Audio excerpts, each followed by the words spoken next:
Alright guys, this is going to be a 10-minute video on Tank Paladin. First, we're going to talk about the priority that you need to get your stats up to. Number one, you need to get your resilience up to 315. The reason for this is it is an up to standard stat, which is required for basically all of the elite raids. So as you can see, even Blight Dragon, which is the hardest elite raid, has 315 requirement. This is literally required. What you want to then do is get your glancing, which is going to be your main attribute as Tank Paladin, up to 29.5% or above, but try to keep it kind of low. You're going to see a lot of people, even a lot of tanks that are high level, have their glancing at a super high percentage rate.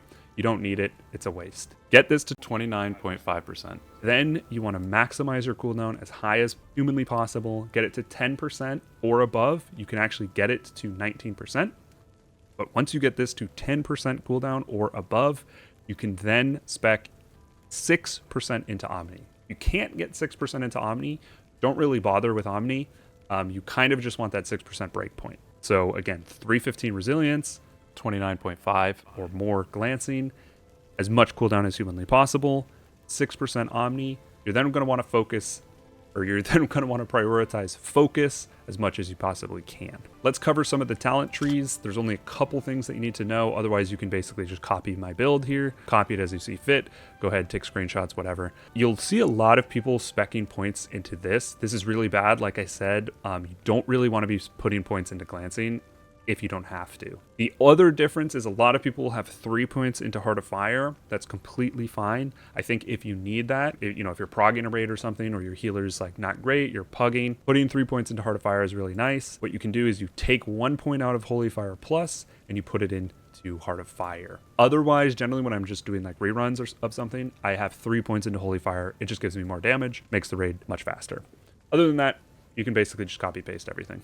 From there, we're going to go to our Inscribed Stone. So this is where things get a little bit tricky because it is legitimately going to depend on your character, your stats, what you have in your gear, how many Inscribed Stone levels you have, everything like that. The emblems that you have, what attributes your emblems have. So it really does depend. So don't just like go and copy somebody's build because it's probably not going to work for you. The single most important thing that you can do, like I said, is get your resilience up. There is no resilience in your Inscribed Stone. Secondly, get your glancing 29.5. If your gear does not get you up there, you can spec in points into glancing. So these red nodes here, here, and then here, you can spec in your points to get up to that 29.5. As you can see, I have 0 in my red nodes, which is a big difference than a lot of other builds. From there, again, spec everything you possibly can into cooldown. So there's 4 nodes here, here, and then here. Spec those in. You want to have emblems with upper left node attribute effects because it increases the benefit that you're getting by 50%. So I have 2 of them, which is exactly what you want. Again, maximize. From there, you can then spec into Omni as you see fit to get to that 6%, but just to that 6%. You'll notice I have like 2 out of 3 here, 2 out of 3 here, 2 out of 3 there, 3 out of 3. It's basically to get exactly at 6%. Then afterwards, you want to spec as many points as you can into specialization effect. So there's these 2 at the top, this one right here. You can get a upper central node attribute. So as you can see, mine is actually getting an additional 50%. And then there are 2 down here as well. And then you want to go and get your focus nodes. So there's another focus node here that you probably won't have, or you might not have in the middle, and then another one up here that you might not have in the middle.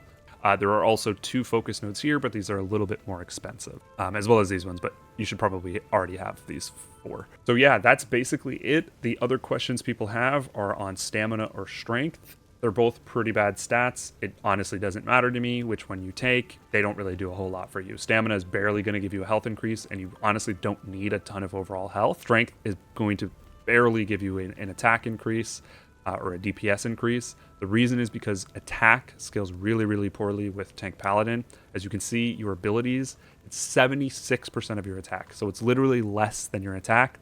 Your Holy Shield Bash is 25% of your attack. Very bad scaling for Tank Paladin. So it doesn't really matter what you do. I don't care. But just don't like put in a shit ton of points into stamina. I see tanks running around with like 70,000 HP and they have like nothing in cooldown. They don't have anything in specialization effect. They're just ripping through stamina. I don't recommend that. From there, you can spec into resonance. The resonance nodes are fine. You Definitely don't need it though. You build up resonance pretty quickly as a tank paladin, and generally it's not like a huge upgrade. It's lower tier on the options that you have. Now people are going to talk about these cores. These cores are way too expensive for what you're getting as a tank.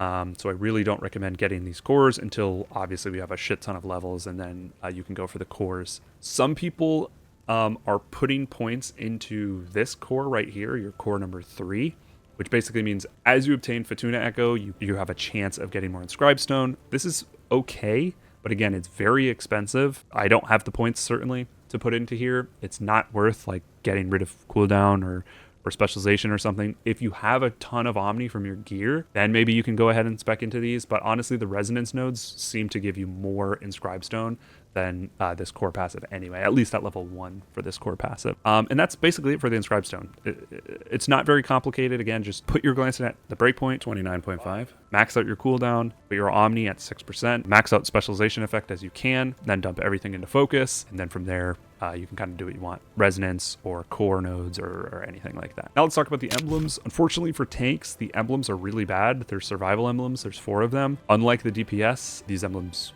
really don't do much. What you want to do as a tank is you generally want to run these 3 general emblems here. So Intertwined Fates, it basically just gives you more damage and more survivability. Higher Energy Potion gives you more survivability, really, really strong. And if you have a really good one, even if you spec off to DPS or something, it still works. And then Tribal Ode. Tribal Ode increases your glancing as well as your overall HP. It also gives the bonus to people within range. So that generally means melee, your melee teammates. This is really good if you have like an assassin or something, or like a warrior. Instead of them having to take tribal load, you're basically giving them like 1.5% crit or combo or something like that, which is nice. They can then spec into all the damage emblems and the better emblems that DPS have. So from there, you can actually spec damage emblems. So like Out of Control or Sprawl or Burst or whatever. Sprawl and Out of Control seem to be the best for tank paladin over extended fights. Do with it as you will. Honestly, it doesn't really matter. You're getting like just a little bit of DPS out of them. So generally, you're going to want to look for what has the best additional effects. In this case, I really want the upper left node attributes, and I already have a 10 out of 10 Out of Control. It's actually a 12 out of 10. It's very, very strong. This is a very strong emblem that I rolled. Because I want that upper left to get more cooldown, I'm using this one. Otherwise, I could use Sprawl or whatever. Upper left node attributes is the most important thing for your emblems as a tank paladin, so you can get more cooldown. Upper central is nice because you get more glancing effect, and upper right is fine because it allows you to basically de-spec points from Omni and put it into other stuff. So I'm running reversal. Again, doesn't really matter. They're all kind of lame. I just had a decent roll reversal, so that's why I'm running that. So yeah, that's going to do it, guys. Hopefully it makes sense. It's a 10-minute guide. I'll have a very, very long, in-depth, like 35-minute, 30-minute guide for Paladin covering everything, going over the mathematics behind all this stuff, and really, really deep diving into everything possible. So if any of this stuff is confusing, let me know in the comments. You can ask whatever questions you want. I'll answer every single comment. And I also have the lengthy guide listed down in the description as well, if you really, really want to start min-maxing and being the best that you can be. All right, that's going to do it. Thanks for watching, guys. Appreciate it. Catch you on the next one. Peace.